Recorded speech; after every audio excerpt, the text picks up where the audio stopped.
Hello दोस्तों, मैं आपका बहुत बहुत स्वागत करता हूं आपके अपने channel Indian institute of stock market पर। आज हम चर्चा करने वाले हैं कि कैंडलस्टिक पैटर्न्स कितने ज़्यादा इंपॉर्टेंट होते हैं।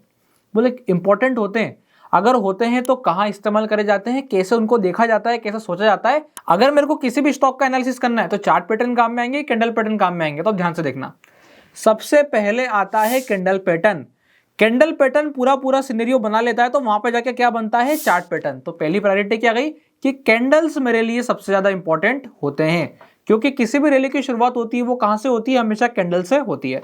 तो इतना अगर आप लोगों को समझ में आ गया तो मैं आपको सीधे लेके चलूंगा चार्ट पर, और अपन बारी बारी से बहुत सारे स्टॉक्स को बस फटाफट स्कैन करते हैं और ये देखते हैं कि क्या वो वास्तव में काम कर रहे होते हैं। और अगर कैंडलस्टिक पैटर्न काम कर रहे होते हैं तो वहां पे इंपॉर्टेंट क्या हो जाता है, डोजी इंपॉर्टेंट हो जाती है, कि बुलिश हैमर इंपॉर्टेंट हो जाता है, कि यहाँ पे शूटिंग स्टार इंपॉर्टेंट हो जाता है। वो सारी चीजों के बारे में भी मैं आपको बारी बारी से डिस्कस करूंगा। तो चलिए सीधा शुरू करते हैं स्क्रीन पे चल के। तो अब जो है आपको दिखाई दे रहा होगा, मैं यहाँ पे अपनी स्क्रीन पे आ चुका हूँ। स्क्रीन पे आने के बाद मैं आपको सबसे पहले दो इंपॉर्टेंट लेवल मार्क करके देता हूँ अभी करंट सिनेरियो के। तो आपको सिर्फ इतना ध्यान रखना है कि यहाँ पर ये जो लेवल है ये मेरे लिए सबसे ज्यादा इंपॉर्टेंट लेवल है। अगर आपको इससे ज्यादा और भी एनालिसिस जानना है निफ्टी 50 के ऊपर तो आप हमें वीकली तौर पे फॉलो कर सकते हैं निफ्टी बी जीटीएफ ओवरव्यू के साथ में, जहां पे हम निफ्टी का एनालिसिस बराबर तरीके से बना के आप लोगों के लिए लेकर के आते हैं। अब यहाँ देखो, ओवरऑल आपको ये दो लेवल मिल गए, ये दो लेवल सबसे ज्यादा इंपॉर्टेंट होने वाले हैं। अगर आप ध्यान से देखोगे तो मार्केट यहाँ पे क्या बना रहा है, तो देखो मैं आपको बताता हूँ।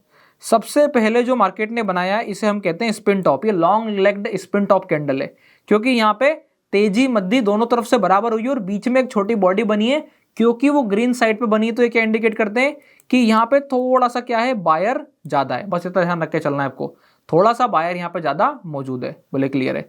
इसके बाद क्या हुआ, इसके बाद आप देखोगे तो मार्केट ने उस जोन को होल्ड कर रखा है, और होल्ड करने पे पहले दिन क्या बनाया, तो एक हैंगिंग मैन टाइप कैंडल बनाया है, जो कि प्रॉपर हैंगिंग मैन नहीं है। क्यों नहीं है, क्योंकि हैंगिंग मैन अगर आप ध्यान से देखोगे तो कैसा होता है, यहाँ पर उसकी टेल जो है वो लंबी जाती है। क्या होता है, टेल लंबी जाती है।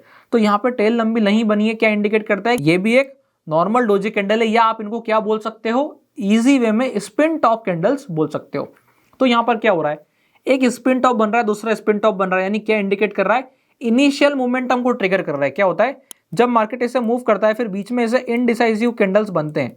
तो इनडिसाइसिव कैंडल्स के बाद क्या होता है, जब भी अगली रैली होती है तो वो कहां पर होती है, चांसेस हाई होता है कि जहां पे वो इनिशियल मोमेंटम उठाएगी, जहां पर वो इनिशियल मोमेंटम उठाएगी उसी तरफ चांसेस बनेंगे मोमेंटम के। कहने का मतलब ये डोजी बन रही है, ये डोजी बन रही है, ये भी डोजी बन रही है, ये भी डोजी बन रही है, और ये इनिशियल मोमेंटम उठा। तो इनिशियल मोमेंटम कहाँ उठा, ऊपर की तरफ। तो मार्केट कहाँ जाएगा, ज्यादा फेवर करेगा ऊपर की तरफ, और यहाँ से रैली कहाँ की इनिशिएट होगी, ऊपर की तरफ। ठीक है, थोड़ा सिनेरियो चेंज करते हैं। यहाँ पे इनडिसाइसिव कैंडल बनी, इनडिसाइसिव कैंडल बनी, और उसके बाद प्राइस ने नीचे की तरफ मूव लिया। क्या इंडिकेट करता है कि यहाँ पे मार्केट ने लॉन्ग टर्म में नीचे जाना है। हो सकता है मार्केट ऐसे घूम के जाए, पर सिनेरियो क्या होगा, नीचे जाने का।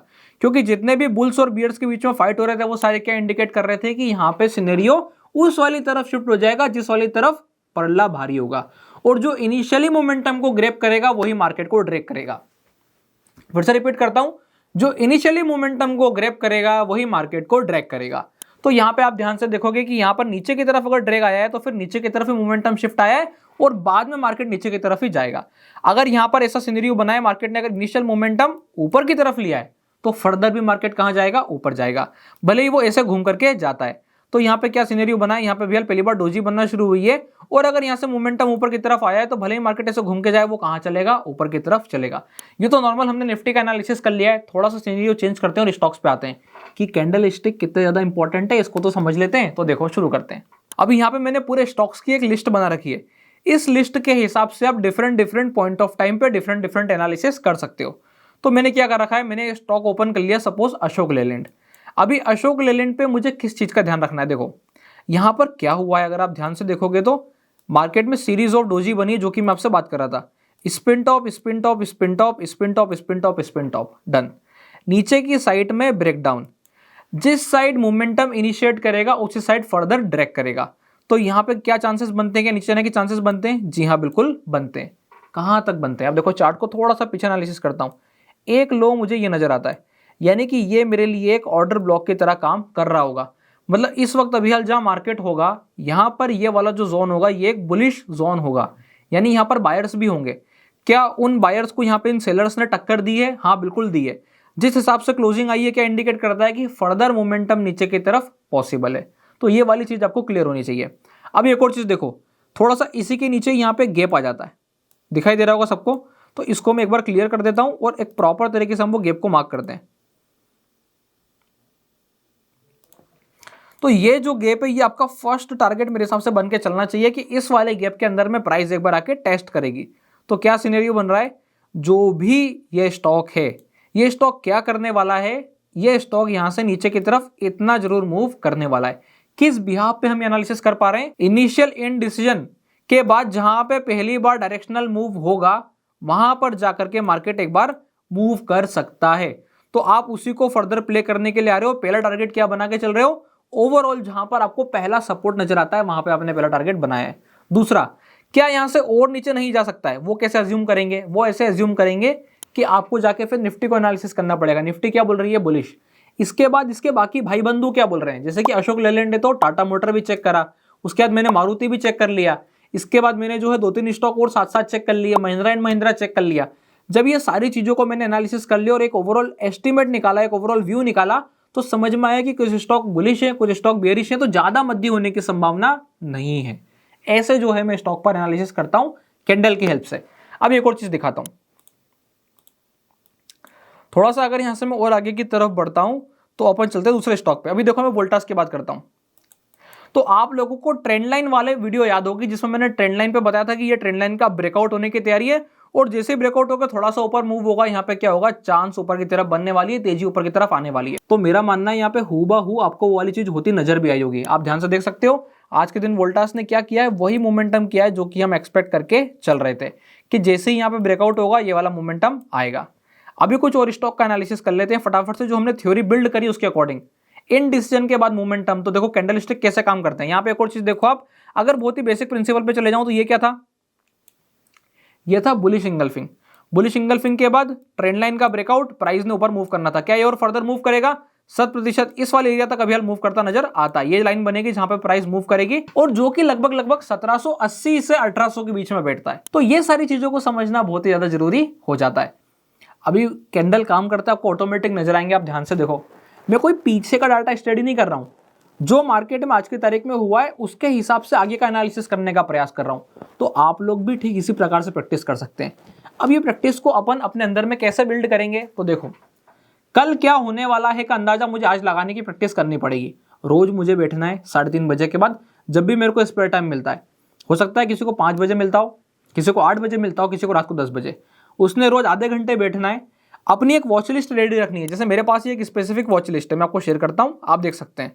मेरे पास ये पूरी वॉच लिस्ट है, इस वाली वॉच लिस्ट से ही मैं कोशिश करता हूं कि अधिकतर स्टॉक को पकड़ूं, और मैंने उनको सेक्टर वाइज भी बांट रखा है। सेक्टर थोड़े बहुत ऊपर नीचे हो सकते हैं, पर सेक्टर वाइज भी मैंने बांट रखा है। यही मेरे स्टॉक है गिने चुने, जिन पर मैं एनालिसिस करना पसंद करता हूं। इसके बाहर मैं और स्टॉक ऐड करता हूं पर हटा देता हूं, और साथ साथ में मेरे पास होती है निफ्टी 50 कि निफ्टी 50 पे ओवरऑल क्या स्थिति बन रही है, तो वो भी हम चेक कर सकते हैं। तो अभी हाल फिलहाल के लिए अगर मैं 2-1 स्टॉक से अगर और एग्जांपल शेयर कर दूं, यहाँ पे आप जैसे टाटा स्टील देखेंगे, तो टाटा स्टील पूरे समय नीचे की तरफ होल्ड कर रहा था, बाद में टर्न अराउंड आया और उसने पूरा ऊपर की तरफ मूव करा।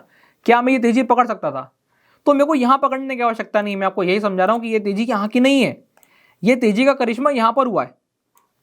कैसे हुआ है, थ्योरी का याद करो। इन डिसीजन के बाद जिस तरह पहली बार मार्केट मूव करेगा, उसके फर्दर उसके बाद ही वहां पर वो ड्रैग करेगा। तो उसने कहां ऊपर की तरफ करा, बिल्कुल बराबर ऊपर की तरफ करा। थोड़ा सा झटका दिया था, हाँ दिया था।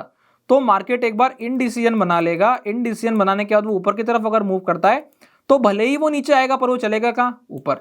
तो बस इस हिसाब से मैं इसको पहले ही पकड़ सकता था। कहीं का भी आप उठा के देखो, ऐसा जरूरी नहीं कि इस करंट सिनेरियो पे सिचुएशन बन रही। थोड़ा सा पीछे जाते हैं, ये देखो यहां पे इंडिसीजन हुआ, इंडिसीजन आने के बाद पहला मूव किधर पे हुआ, नीचे की तरफ। प्राइस भले ही ऊपर गई, अल्टीमेटली कहां गई, नीचे। अब बात आ जाती है यहां पे कि मेरे को मेरी थ्योरी पे विश्वास कितना है। ऑल्दो मैं एक चीज बता देता हूं, यहां पे क्या था, एसएल ट्रिगर था। क्यों था, क्योंकि यहां पे मैं शॉर्ट ट्रेड बनाता, इतने बड़े मूव पे होल्ड नहीं करता। समझ में आ रहा है। फिर उसके बाद प्राइस फर्दर दोबारा घूम के नीचे आती, तब मैं सोचता कि मेरे को दोबारा से री एंट्री करनी है। क्या यहां पे कॉन्सेप्ट किसका था, री एंट्री का। इतना लंबा हमारे अगेंस्ट नेगेटिव ट्रेड में होल्ड नहीं करता। मैं आपको अपना व्यू क्लियर कर देता हूं, आप लोग अपने हिसाब से अपनी चीजों का ध्यान रखें। जो मेरा तरीका है मैंने आप लोगों को शेयर कर दिया है कि कैसे ओवरऑल चार्ट का एनालिसिस करते हुए और आप कैसे इनडिसीजंस के साथ में कैंडलस्टिक्स पैटर्न को अगर मिला लोगे, चार्ट पैटर्न को अगर मिला लोगे तो बहुत अच्छी थ्योरी तक पहुंच सकते हो। मैं ओवरऑल क्या कर रहा हूं, अलग अलग सिनेरियो को कनेक्ट कर रहा हूं। हर बार मैं वीडियो में आता हूं तो आपको एक नई थ्योरी देता हूं। अब जब आप सारी थ्योरी को कनेक्ट करोगे तो आप देखोगे कि मार्केट में आप एक निष्कर्ष तक पहुंच पा रहे हो, पर उस निष्कर्ष को मेरे को अगर असली में अप्लाई करना है तो मैं क्या करूंगा, मैं उसके लिए करूंगा प्रैक्टिस। मैंने आपको क्या बताया कि जब भी आपको आधा घंटे का टाइम मिले, असली में प्रैक्टिस अगले दिन के लिए ही हो सकती है। मैं कभी भी पीछे जाके प्रैक्टिस नहीं कर सकता। अगर मैं आपको ये बोलूं कि आप क्या करो, ऐसे करके पीछे जाओ और पीछे जाके यहां पे एनालिसिस करो, तो देखो जो चीज ऑलरेडी बन चुकी है वहां पे जाके एनालिसिस करने का पॉइंट नहीं बनता है। प्रैक्टिस मुझे कैसे करनी है, मैं आज क्या करूंगा, मैं आपको एक स्टॉक की प्रैक्टिस करके बताता हूं।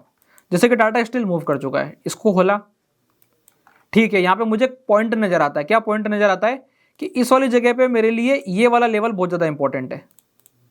कैसे मार्क किया मैंने, आप खुद देख सकते हो। यहाँ पे पूरे समय इंडिसियन हो रहा है इस वाले जोन पे। उसके बाद प्राइस ने पहली बार इनिशियली कहां मूव किया, ऊपर की तरफ। सॉलिड मूव नहीं है, अभी भी प्राइस कहां पे कंटिन्यूअस इंडिसियन के फॉर्म में मौजूद है। तो इंडिसियन चल रहा है। अब जिस वाली साइड भी मार्केट पहली बार इनिशिएट करेगा, सपोज नीचे इनिशिएट करता है, तो हम वेट करूंगा, घूम के ऊपर आएगी तो मेरे को क्या करना है, शॉर्ट। और अगर ये ऊपर की तरफ इनिशिएट करता है तो घूम के ऐसा आके दोबारा चलेगा तो मुझे क्या करना है, लॉन्ग। क्लियर हो गया। तो यहाँ पे इस स्टॉक को मैंने अपनी वॉच लिस्ट में इंपॉर्टेंट वाली साइड में पहुंचा दिया। अब देखो यहाँ पे भी देखोगे तो दो चीजें, एक मेरी ये मेन वॉच लिस्ट है, उस मेन वॉच लिस्ट में ये वाला स्टॉक जो है वो इस वाली साइड में मैंने रख दिया है। तो आप ऐसे सारे स्टॉक्स को इस वाली साइड रख सकते हो, फिर एक एक करके डिलीट कर सकते हो। जो बच जाएंगे मैं हमेशा क्या करता हूं, कॉपी कर देता हूं। पूरी की पूरी वॉच लिस्ट को मैंने कॉपी कर दिया। कॉपी करने के बाद जो जो स्टॉक यहाँ पे काम का नहीं है उसको डिलीट करते जाता हूं, जो जो काम के होते हैं अगले दिन के लिए रखता हूं। फिर क्या करता हूं, सारे स्टॉक्स को डिलीट करता हूं। सारे स्टॉक्स को डिलीट करने के बाद यहाँ पे दोबारा से कॉपी करके फिर से सेव कर देता हूं और फिर एक एक करके डिलीट करते जाता हूं। हर बार मेरे पास 8-10 नहीं आ जाते हैं जिनको मुझे अगले 2-3 दिन में ट्रैक करना है। समझ में आ रहा है, ऐसे काम करा जाता है। अभी देखो मैं कुछ चीज दिखाता हूं, एक एक करके एनालिसिस करते जा रहा हूं। ओके, सो यहाँ पे क्या दिखाई दे रहा है कि कंटिन्यूअसली स्टॉक ऊपर की तरफ मूव कर रहा है। आपको पहले की पुरानी लाइन खींची हुई भी दिखाई दे रही है। तो ये किसी कारणवश मैंने पहले खींची होगी कि इसके ऊपर तेजी बनती है करके। ओवरऑल सिनेरियो है वो, कोई दूसरी थ्योरी है, अपन उसको बाद में डिस्कस करेंगे। यहाँ पर VDL में सेम सिनेरियो है, मार्केट मूव कर चुकी है। हिंडाल्को में आप वेट कर सकते हो, एक अपॉर्चुनिटी बन सकती है। NMDC सेम सिनेरियो मूव कर चुका है। तो ऐसे मेरे को एनालिसिस करना है फटाफट फटाफट। ऐसा थोड़ी ना कि दिन भर लेके बस चार्ट ही देखना है, नहीं।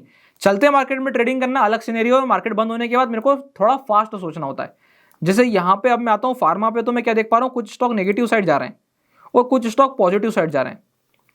पॉजिटिव भी कुछ ज्यादा खास नहीं है, यानी कि ओवरऑल सिनेरियो सेंटीमेंट नेगेटिव है। तो अब यहाँ पे मुझे नेगेटिव सिनेरियो से सोचना है कि अगर फर्दर कल भी प्राइस नीचे की तरफ ड्रैग होती है तो यहाँ पे फिर मुझे लूपिन पे क्या करना चाहिए, मद्दी के बारे में सोचना चाहिए। तो बस ऐसे ही ओवरऑल एनालिसिस किया जाता है। पैटर्न क्या देखा मैंने यहाँ पे, अगर मैं पैटर्न की बात कर देता हूँ, यहाँ पे आपको इवनिंग स्टार दिखाई दे जाएगा। ये तीन का जो कॉम्बिनेशन है मिलता जुलता इवनिंग स्टार है। तो बस, तो ऐसे सारे सिनेरियोस को मुझे मजबूत करना है। गिनती के आप 12 पैटर्न 14 पैटर्न जो है उनको होल्ड कर सकते हो अच्छे से। इसके ऊपर आप एनालिसिस कर लो अच्छे से, 12-14 पैटर्न को याद कर लो, चाहे तेजी के हो चाहे मद्दी के, दोनों को जोड़ करके, और आप ऑटोमेटिकली मार्केट के डायरेक्शंस को आइडेंटिफाई कर पाओगे। तो ये ओवरऑल सिनेरियो जब हम बात करते हैं कि कैंडल पैटर्न किस हिसाब से काम करते हैं। अगर वीडियो अच्छी लगी हो तो वीडियो को लाइक कीजिएगा, चैनल को सब्सक्राइब कीजिएगा। इसके अलावा अगर आप लोगों ने अभी तक अपना डीमैट अकाउंट नहीं खुलवाया है तो डिस्क्रिप्शन के नीचे लिंक मिल जाएगा, आप जाके अपना डीमैट अकाउंट ओपन करा सकते हैं। तब तक के लिए बहुत बहुत धन्यवाद।